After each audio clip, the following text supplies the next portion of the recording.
নমস্কার, দীপালি কিচেনে সকলকে স্বাগত। আজকে আমি বানাবো গ্রিন চিংড়ি সুন্দরী।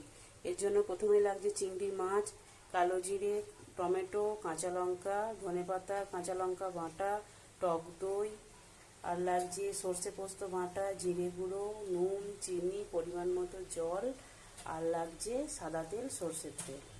কড়াইয়ে সাদা তেল দিয়ে দিই। তেল গরম হয়ে গেছে, এবার মাছগুলো দিয়ে দেবো। মাছগুলো লাল লাল করে ভাজা হয়ে গেছে, এবার তুলে নেব। এই মাছ ভাজা তেলেতেই আমি অল্প দিয়ে দেবো সর্ষে, কালো জিরে দিয়ে দেবো।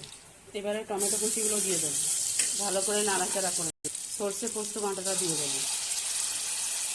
বাটিটা ধুয়ে একটু জল দিয়ে দেবো, একটু চিনি দেবো, নুন দেবো, জিরে গুঁড়ো দেবো, ফাটানো টক দইটা দিয়ে দেবো। এবার একটু কষিয়ে নেব।